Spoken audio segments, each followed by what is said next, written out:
कहानी की शुरुआत में हमें एक बहुत बड़ा रेगिस्तान दिखाया जाता है जहां दूर दूर तक कोई भी घर नहीं है, यहाँ तक कि कोई इंसान भी नहीं है। इस इलाके में सिर्फ एक ही घर है और वह है रघु का, जो एक रेलवे गेट मैन है। उसका काम ट्रेन को हरी झंडी दिखाना होता है। इस पटरी से सिर्फ 3 ही ट्रेन गुजरती हैं और उनकी टाइमिंग रघु को अच्छी तरह मालूम होती है, क्योंकि रघु तकरीबन पिछले 10 सालों से यह काम करता आ रहा है। पिछले 10 सालों से रघु ने न तो किसी इंसान को देखा और न ही किसी से बात की। एक दिन जब रघु ट्रेन को हरी झंडी दिखाता है, तभी उसकी नजर पड़ती है कि ट्रेन से एक लड़की बाहर कूद चुकी है, जो अब पूरी तरह जख्मी और बेहोश हो गई है। इसलिए रघु उस लड़की को कंधे पर उठाकर अपने घर ले आता है। रघु के लिए यह बहुत बड़ी बात है, क्योंकि पिछले 10 सालों से उसने किसी इंसान को नहीं देखा था और आज इतने अरसे के बाद उसने किसी को देखा। रघु लड़की को छूने की कोशिश करता है, लेकिन तभी लड़की को होश आ जाता है। लड़की अपना नाम चैताली बताती है। रघु उससे कहता है, तुम ट्रेन से गिर गई थी, इसलिए मैं तुम्हें उठाकर यहाँ ले आया, क्योंकि बाहर बहुत धूप थी और तुम बीमार पड़ सकती थी। फिर रघु पूछता है, आखिर तुम ट्रेन से कैसे गिरी? चैताली बताती है कि वह अपने हस्बैंड के साथ सफर कर रही थी। जब वह टॉयलेट की तरफ गई, वहाँ 2 लोग लड़ रहे थे और जब वह उनके बीच में आई तो उन्होंने उसे नीचे फेंक दिया। चैताली कहती है कि उसका हस्बैंड परेशान होगा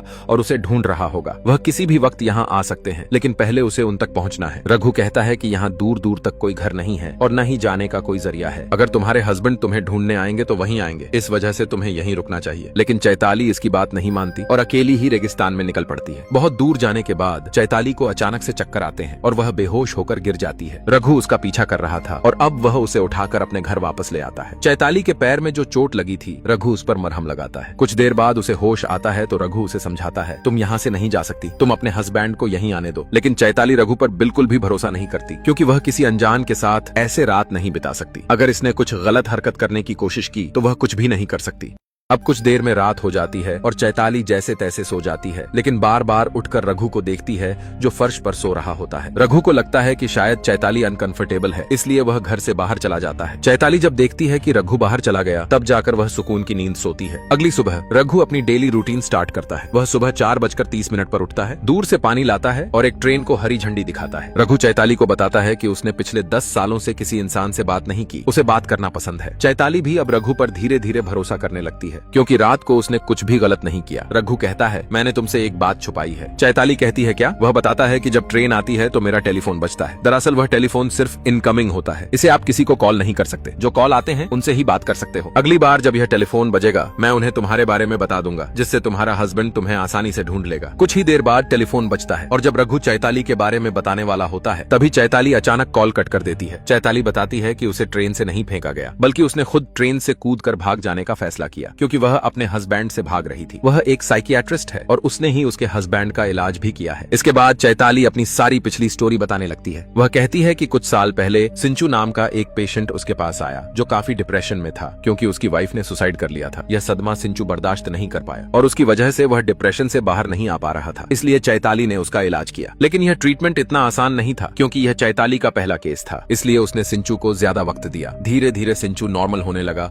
और चैताली और सिंचू दोस्त बन गए। अब क्योंकि चैताली ने सिंचू को ज्यादा वक्त दिया था और सिंचू भी ठीक हो गया था, दोनों एक दूसरे को पसंद करने लगे। कुछ दिनों बाद दोनों ने शादी कर ली। चैताली के फैमिली मेंबर्स यह मानने को तैयार नहीं थे, क्योंकि सिंचू एक पागल है और कभी भी अपनी हालत में वापस जा सकता है। लेकिन चैताली उनकी बात नहीं मानती और सिंचू से शादी कर लेती है। शादी के कुछ वक्त बाद सिंचू का रंग बदल जाता है। वह चैताली के साथ ऐसा बर्ताव करता जैसे वह पागल हो गया हो, साथ ही वह उसे मारने लगता है। सिंचू की यह डेली रूटीन बन गई थी। वह रोज नशा और ड्रग्स करता और अपनी वाइफ चैताली को मारता। चैताली भी पूरी तरह परेशान हो गई थी। इस तरह सिंचू चैताली की जिंदगी बर्बाद करने लगा। रघु यह बात मान लेता है और अब चैताली भी रघु पर धीरे धीरे भरोसा करने लगती है। इसलिए अब वह नहाने जाती है। रघु बहुत दूर से पानी लेकर आया था और जब चैताली नहा रही होती है, रघु चुपके से देखने लगता है। जब चैताली नहाकर अंदर आती है, रघु उसे कपड़े देता है और पूछता है, तुम्हारी पीठ पर जो चोट का निशान है वह कैसे लगा? चैताली समझ जाती है कि रघु ने उसे नहाते हुए देखा। वह बताती है कि यह निशान उसके हस्बैंड ने दिया है।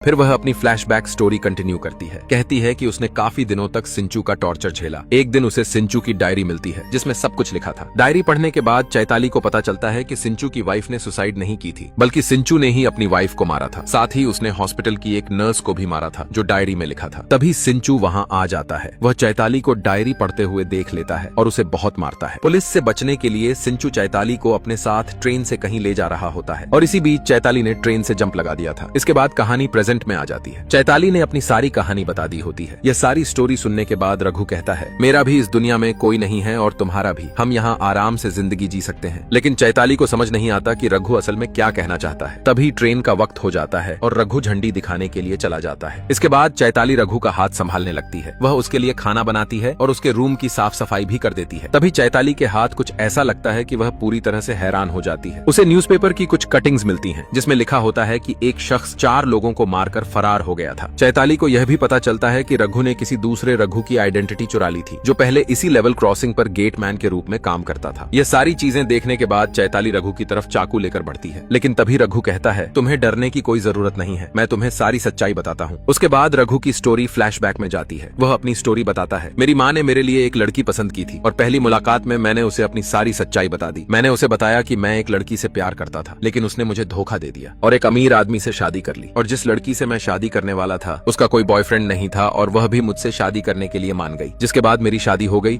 और कुछ महीनों के बाद मेरी वाइफ अपने एक कजिन को बुला लेती है। यह इसलिए क्योंकि मेरे कुछ खेत थे जहाँ काम करने में मुझे बहुत मेहनत लगती थी, इसलिए मेरी वाइफ ने अपने कजिन को काम करने के लिए बुला लिया। कुछ वक्त बाद मैं एक बच्चे का बाप बन गया और कुछ सालों में हमारे 2 बच्चे हो गए। फिर मेरी वाइफ ने मुझसे कहा कि उसे और बच्चे नहीं चाहिए, इसलिए तुम अपनी नसबंदी करवा लो। मैं अपनी वाइफ की बात मानते हुए डॉक्टर के पास गया, लेकिन डॉक्टर ने बताया कि मुझे नसबंदी की जरूरत नहीं है क्योंकि मैं बाप ही नहीं बन सकता। यह सुनकर मैं पूरी तरह हैरान हो गया। जब मैं घर वापस आया तो और भी हैरान हो गया क्योंकि मेरी वाइफ और उसका कजीन साथ थे। यह देखकर मुझे समझ आया कि मेरी वाइफ का अफेयर है और जो 2 बच्चे हैं वह भी उसी कजिन के हैं, मतलब मेरी कोई फैमिली ही नहीं। यह सब देखकर मुझे बहुत दुख हुआ और मैंने इन चारों को मार दिया, मेरी वाइफ, उसका कजिन और दोनों बच्चे। वापस प्रेजेंट में रघु चैताली को बताता है कि शायद मेरी जगह कोई और होता तो वह भी यही करता। अब चैताली भी रघु को सपोर्ट करने लगती है और कहती है, तुम्हारी जगह कोई और होता तो वह भी यही करता। रघु चैताली को बताता है कि जब मैंने उन चारों को मारा तो पुलिस से बचने के लिए मैं यहाँ तक भाग आया। यहाँ मुझे रघु नाम का एक आदमी मिला जो गेटमैन था। मैं उनके साथ काम करने लगा, खेत में हाथ बटाने लगा, इस तरह यहाँ घुल मिल गया। लेकिन एक दिन अचानक उनकी मौत हो गई और तब से मैं यहाँ गेटमैन का काम कर रहा हूँ। अब 10 साल हो गए।